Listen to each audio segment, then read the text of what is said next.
Agentes públicos. Todas as atividades do Estado são realizadas pelas pessoas físicas lotadas nos diversos órgãos e entidades que o compõem. Por ser pessoa jurídica, sua atuação material depende dessas pessoas, que são chamadas de agentes públicos. Conceitualmente, a Lei 8429 de 92, que é a Lei de Improbidade Administrativa, em seu artigo 2º afirma que agente público é todo aquele que exerce, ainda que transitoriamente ou sem remuneração, por eleição, nomeação, designação, contratação ou qualquer outra forma de investidura ou vínculo, mandato, cargo, emprego ou função nos órgãos e entidades da administração pública. A doutrina classifica os agentes públicos em alguns grupos para melhor compreensão. São eles, agentes políticos. São todos aqueles que se vinculam aos órgãos e entidades da administração pública por relações profissionais e remuneradas, sujeitos à hierarquia funcional e ao regime jurídico determinado pela entidade estatal a que servem. São divididos em servidores públicos, os agentes que mantêm relação funcional com o Estado em regime estatutário. Os empregados públicos são os agentes que mantêm relação funcional com o Estado em regime contratual trabalhista, os seletistas, regidos pela CLT. Temporários são os agentes contratados por tempo determinado para atender à necessidade temporária do interesse público, isso nos termos do artigo 37, inciso 9 da Constituição Federal.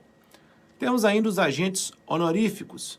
São cidadãos convocados, designados ou nomeados para prestar transitoriamente determinados serviços relevantes ao Estado, em razão de sua condição cívica, honorabilidade ou notória capacidade profissional.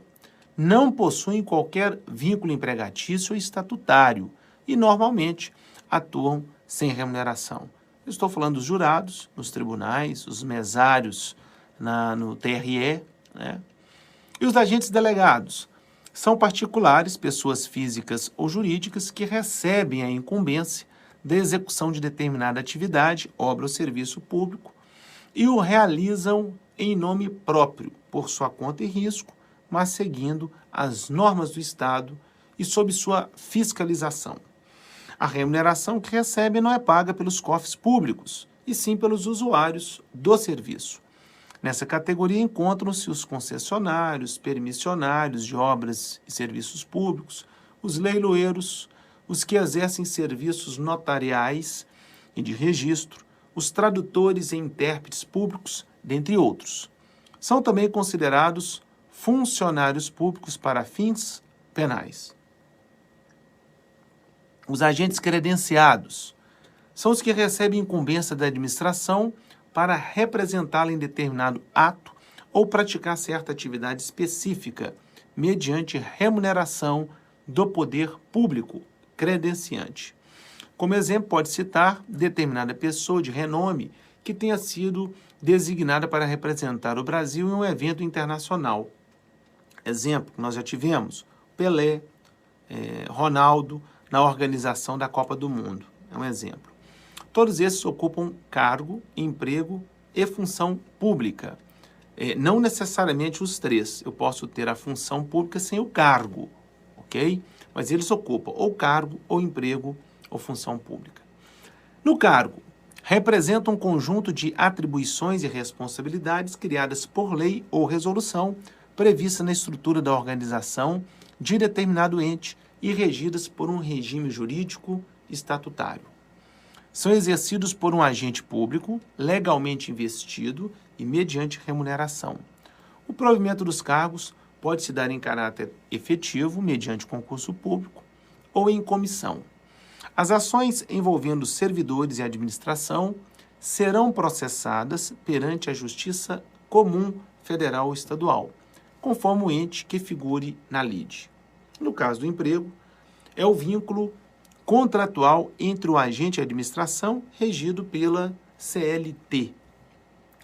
O provimento é obrigatoriamente por concurso público e o regime de emprego público é obrigatório para as empresas estatais e suas subsidiárias que explorem atividade econômica. É o que está disposto no artigo 173, parágrafo 1º da Constituição Federal. As ações envolvendo os empregados públicos e a administração serão processadas perante a Justiça do Trabalho. E as funções? São as atribuições ou competências conferidas a um órgão, cargo, emprego ou diretamente ao agente. Todo cargo ou emprego possui uma função, mas nem toda função equivale a um cargo ou emprego. As funções podem ser autônomas, como ocorre nas funções temporárias ou gratificadas, pelas quais o agente público, mesmo sem vínculo permanente, percebe remuneração pelo desempenho de atividade. Um exemplo são os servidores temporários contratados nos termos do artigo 37, inciso 9 da Constituição Federal e de confiança no 37.5, que é uma modalidade de gratificação paga a servidores de cargo efetivo pelo exercício de atribuições de direção, chefia e assessoramento. Chefe de secretaria judicial é um exemplo. Não há obrigatoriedade de realização de concurso público nestes casos. As ações envolvendo esses agentes que exerçam função e a administração serão processadas perante a Justiça Comum Federal e Estadual, conforme o ente que figure na lide. Vamos para outros conceitos importantes. Vamos falar sobre o estágio probatório. Após ser aprovado em concurso público, ser investido e entrar em exercício, o servidor público deve cumprir o chamado estágio probatório, visando conquistar a estabilidade no cargo ocupado. Estágio probatório é o período de 3 anos, dentro do qual o servidor é avaliado quanto à sua aptidão e capacidade para o desempenho do cargo, observando sua assiduidade, disciplina, capacidade de iniciativa, produtividade e responsabilidade. Caso não cumpra os requisitos estabelecidos no estágio probatório e após o cumprimento das formalidades legais, de apuração da sua capacidade, claro, o que inclui a abertura de oportunidade para que o mesmo apresente sua defesa em caso de avaliação negativa, contraditória e ampla defesa, o servidor poderá ser exonerado. E efetividade é a mesma coisa? Claro que não. É um atributo do cargo relacionado à forma de provimento. Disse assim que o cargo é efetivo e não servidor.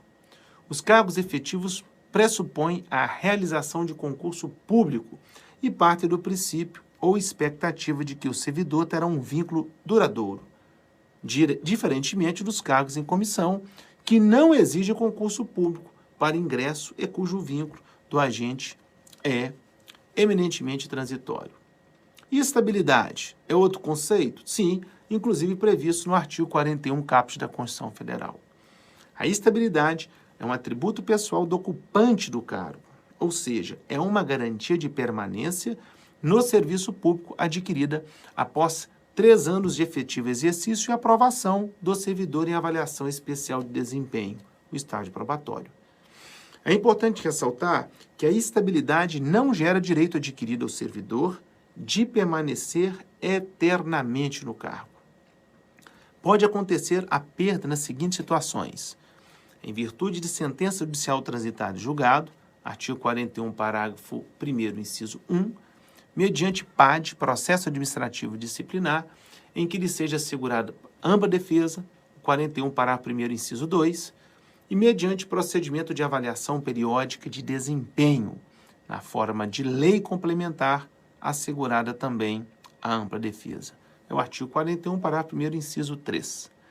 Adequação dos gastos da administração com pessoal, se insuficiente às providências determinadas no artigo 169, parágrafo 3º, também da Constituição Federal. E neste caso, nós temos também a possibilidade de defesa, porque essa decisão vai gerar prejuízo ao próprio agente. Vamos falar de disponibilidade? Então, estou falando do artigo 41, parágrafo 3º da Constituição. Ou seja, extinto o cargo ou declarada a sua desnecessidade, o servidor estável ficará em disponibilidade com remuneração proporcional ao tempo de serviço, até o seu adequado aproveitamento em outro cargo.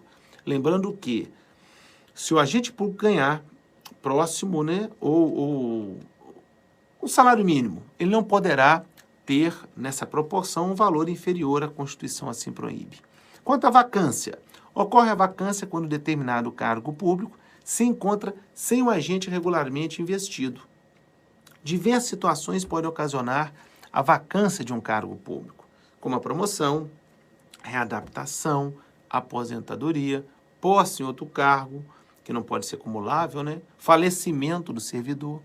Mas as espécies de vacância mais comuns são a exoneração e a demissão. É o que mais cai em prova. Então, vamos falar sobre ela? Vamos lá. Demissão é ato de caráter punitivo, representado por uma penalidade aplicada ao servidor após regular processo administrativo e disciplinar em razão do cometimento de uma infração funcional grave. A exoneração é a dispensa por interesse do próprio servidor ou da administração, sem intenção punitiva. Assim, a exoneração de cargo efetivo poderá ocorrer a pedido do servidor ou de ofício. A exoneração de ofício ocorre em duas hipóteses. Eu estou me referindo ao artigo 34 da 8.112/90, quando não satisfeitas as condições do estágio probatório, quando, tendo tomado posse, o servidor não entrar em exercício no prazo estabelecido. Ok? Mas para ingressar nesse cargo, o que nós precisamos? De um provimento, né? Do provimento inicial. Vamos falar sobre ele então. Provimento. Ato que designa uma pessoa para titularizar um cargo público. É aquele que independe de relações anteriores do indivíduo com a administração pública, por isso que ela é inicial. Caracteriza-se pelo concurso público, com exceção do cargo em comissão e a contratação por tempo determinado. É ato complexo, por passar por várias etapas, por isso que é complexo. Tem que ter concurso, nomeação, posse. Só se aperfeiçoa com o efetivo exercício de suas funções após passar por essas várias etapas. O provimento inicial é diferente do derivado. Então, vamos ver um pouquinho sobre o provimento derivado. Aquele que se verifica quando ocorre a titularização de um cargo por um indivíduo que já se encontra na estrutura da administração. Não depende de concurso público. É possível concurso interno. Então, uma das condições para que ele assuma um cargo por provimento derivado é ele já pertencer à administração pública. Ok? Modalidades de provimento derivado, sem elevação funcional, que nós chamamos de horizontal. Não implica elevação, ascensão funcional e pode se verificar por alguns instrumentos. Primeiro, transferência. É a passagem de uma pessoa de um cargo para outro sem elevação funcional. Readaptação. Passagem de um cargo para outro sem elevação funcional, como o outro, mas compatível com a limitação sofrida pela pessoa. Pode ter sido sofrer restrições através de uma patologia ou de algum acidente, diferente da remoção, que é o deslocamento do indivíduo de um cargo para outro sem ascensão funcional dentro do mesmo órgão. Agora, o provimento derivado vertical, com ascensão funcional, passagem de um cargo para outro, implicando uma ascensão funcional. A promoção, que é a passagem de um cargo para outro dentro da mesma carreira, ou reingresso, né? Que é o provimento derivado, retorno ao serviço ativo do servidor que estava dele desligado, que pode ser por reintegração, né? A recondução do servidor ao mesmo cargo, de que ele fora demitido de forma ilegal, com o pagamento integral dos vencimentos e vantagens do tempo em que esteve afastado. Bom, uma vez reconhecida essa ilegalidade, né, da demissão, em decisão judicial ou administrativa, nós temos a reintegração. A recondução. O servidor estável retorna ao cargo anteriormente ocupado em decorrência de inabilitação em estágio probatório relativo a outro cargo ou de reintegração do anterior ocupante, que é o artigo 29 de 8.112/90, aplicável no caso da Administração Pública Federal. Reversão. Ocorre o retorno do inativo, que é o aposentado, ao mesmo cargo ou cargo resultante de sua transformação, ou simplesmente ao serviço, como excedente na terminologia da lei, se o antigo cargo estiver provido, quando por junta médica oficial foram declarados insubsistentes os motivos da aposentadoria, que é o 21 e 26 da 8.112/90, né? Ou seja, não existem mais os motivos do afastamento previdenciário e ele retorna. Muito bom, vamos falar ainda do aproveitamento. Terminou ainda não, vamos lá. É o retorno obrigatório à atividade do servidor em disponibilidade, encargo de atribuições e remuneração compatíveis com o anterior ocupado. É o que fala o artigo 30 da 8.112. Readmissão é a reintegração decorrente de ato administrativo, o retorno do funcionário ao serviço quando anulada administrativamente, não judicial, sua desinvestidura. Né? E, afinal de contas, o que é isso, desinvestidura? Desinvestidura é a saída do agente do cargo, que pode ser uma demissão, que é uma punição por falta grave, pode ser a exoneração, nós já falamos, pode ser a pedido do interessado, de ofício nos cargos em comissão, o prefeito é obrigado a ficar com o secretário. Motivada, exemplo daquela realizada durante o estágio probatório, né, a exoneração por insuficiência de desempenho. E aí temos também a dispensa, que ocorre em relação ao admitido pelo regime da CLT, o empregado público, quando não há justa causa.